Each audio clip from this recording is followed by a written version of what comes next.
दोस्तों, क्रिकेट के मैदान पर धोनी का दिमाग सुपर कंप्यूटर की तरह चलता है और कई बार धोनी ने अपने शातिर दिमाग से सामने वाली टीम के बैट्समैन को बेवकूफ बनाकर आउट भी किया है। तो आज ऐसे ही 10 इंसिडेंट्स की बात करते हैं जब धोनी ने अपने ओपोनेंट को हैरान कर दिया। नंबर 10। दोस्तों, भारत और ऑस्ट्रेलिया के बीच मैच चल रहा होता है और ऑस्ट्रेलियन कैप्टन जॉर्ज बेली लेग साइड की ओर एक शॉट खेलते हैं। फील्डर बॉलर एंड पर थ्रो फेंकता है जहां रनआउट का चांस नहीं था। दूसरी ओर बैटिंग साइड पर जॉर्ज बेली रिलैक्स होकर दौड़ रहे थे और पीछे बॉलर्स एंड की ओर देख रहे थे क्योंकि उन्हें लग रहा था कि उन्हें कोई रनआउट नहीं करेगा। पर धोनी ये सब देख लेते हैं कि बेली बीच क्रीज में खड़े हो गए हैं और वो बॉलर को उनकी तरफ बॉल फेंकने को बोलते हैं। इतने में बेली समझ ही नहीं पाते कि धोनी उनके रनआउट की प्लानिंग पहले ही कर चुके हैं और फिर बेली गुस्से में रनआउट होकर चले जाते हैं। भाई, बैट्समैन को चकमा देना कोई धोनी से सीखे। नंबर 9। भारत और पाकिस्तान के बीच मैच में शाहिद अफरीदी सचिन तेंदुलकर की बॉल पर खूब चौके छक्के मार रहे होते हैं। फिर विकेट के पीछे खड़े होकर धोनी अफरीदी का दिमाग पढ़ लेते हैं। वो जानते थे कि अफरीदी अगली बॉल पर भी क्रीज से बाहर निकलकर मारने वाले हैं। वो सचिन को वाइड की ओर बॉल फेंकने का इशारा करते हैं और सचिन उनके दिमाग को कट कॉपी पेस्ट कर देते हैं। अफरीदी क्रीज से बाहर निकले और एमएस धोनी ने पीछे से उनकी स्टंपिंग कर दी। दोस्तों, इसे ही तो कहते हैं बेवकूफ बनाना। नंबर 8। अब मैं आपको दिखाता हूं धोनी का no look run out. New Zealand के batsman Ross Taylor leg side की ओर शॉट मारते हैं। वहां पर 2 रन्स आराम से लिए जा सकते हैं। रॉस टेलर का भी कुछ ऐसा ही इरादा था। बाउंड्री पर मौजूद फील्डर बॉल को वापस फेंकता है।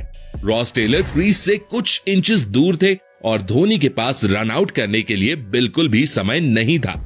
अगर वो बॉल पकड़ने के बाद मुड़कर स्टंप पर मारते तो शायद रॉस टेलर डाइव मार देते। इसीलिए वो बिना देखे ही बॉल को स्टंप की ओर ड्रैग कर देते हैं और बॉल जाकर सीधे स्टंप्स पर लगती है। रॉस टेलर सोच भी नहीं सकते थे कि उनके साथ कुछ ऐसा भी खेल हो सकता है, पर धोनी के दिमाग के सामने उनकी एक न चली। नंबर 7। दोस्तों, भारत और न्यूजीलैंड का मैच चल रहा था और क्रीज पर थे न्यूजीलैंड के ऑलराउंडर जिमी नीशम।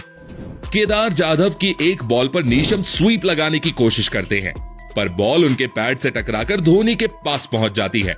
इंडिया के सभी प्लेयर्स अंपायर से एलबीडब्ल्यू की अपील करते हैं और इतने में धोनी जल्दी से बॉल उठाकर स्टंप्स पर दे मारते हैं और नीशम रन आउट हो जाते हैं। नंबर 6। साल 2016 में ऑस्ट्रेलिया और भारत के बीच वनडे मैच चल रहा था। स्ट्राइक पर थे ग्लेन मैक्सवेल और उनके साथ नॉन स्ट्राइकर एंड पर थे मिचेल मार्श। तभी बरिंदर सरान की एक बॉल पर मैक्सवेल ने कवर्स पर शानदार शॉट लगाया। पहली नजर में लगा कि ये बाउंड्री तक पहुंच जाएगा, लेकिन उमेश यादव की शानदार फील्डिंग के कारण ऐसा नहीं हुआ। ऑस्ट्रेलियन बैट्समैन 2 रन्स ले चुके थे और तीसरा रन भी बिल्कुल थाली में परोसा रखा हुआ था, लेकिन बीच में एमएस धोनी नाम की दीवार थी। जैसे ही उमेश यादव ने बॉल को थ्रो किया, एमएस धोनी विकेट्स के बिल्कुल करीब आ गए और उन्होंने मिचेल मार्श को ऐसा बेवकूफ बनाया जैसे वो बिल्कुल सेफ थे। लेकिन फिर एक झटके में उन्होंने बॉल को अपने दस्तानों में कलेक्ट किया और विकेट्स पर दे मारा। मिचेल मार्श को समझ ही नहीं आया कि उन्हें पागल बनाया जा रहा है। नंबर 5। दोस्तों, भारत और ऑस्ट्रेलिया के बीच वनडे मैच चल रहा था और भारत काफी खराब सिचुएशन में था। ऐसे में ऑस्ट्रेलियन कैप्टन रिकी पॉन्टिंग अपने 8 फील्डर्स को ऑफ साइड पर लगा देते हैं और लेग साइड को खाली छोड़ देते हैं। उन्होंने सोचा था कि bowler Mitchell Johnson of side पर बॉल फेंकेंगे और एमएस धोनी ऑफ साइड पर मारने पर मजबूर हो जाएंगे, पर धोनी ऑफ स्टंप पर आकर बॉल को धीरे से लेग साइड की ओर मार देते हैं। विकेट कीपर एडम गिलक्रिस्ट को बाउंड्री तक भागते हुए जाना पड़ता है, लेकिन उतने में तो धोनी 3 रन्स ले चुके थे। इस तरह धोनी ने पॉन्टिंग की फील्ड का मजाक बना दिया। नंबर 4। दोस्तों, इस इंसिडेंट को देखने के बाद पता चलता है कि धोनी विकेट के बीच कितना तेज भागते हैं। इंग्लैंड के खिलाफ धोनी के पैड से लगकर ball wicket keeper Jerin Jones के पास जाती है और वो उसे स्टंप पर मार देते हैं, पर धोनी तब तक क्रीज पर आ चुके थे। अब विकेट कीपर थोड़े कंफर्टेबल से हो जाते हैं और इसी बात का फायदा उठाते हुए धोनी के रन ले लेते हैं।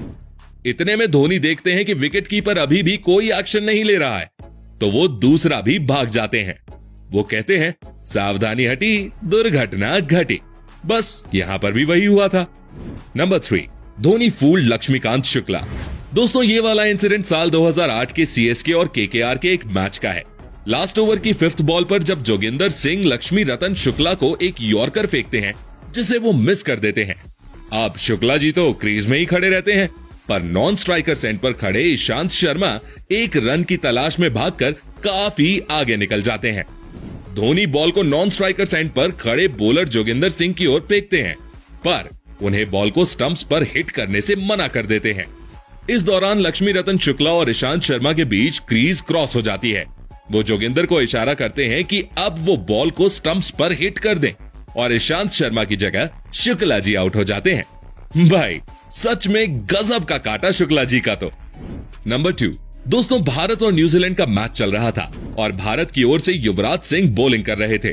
तभी एक बॉल जेकब ओराम के पैड पर लगते हुए हवा में उछलती है और धोनी के हाथ में जाती है।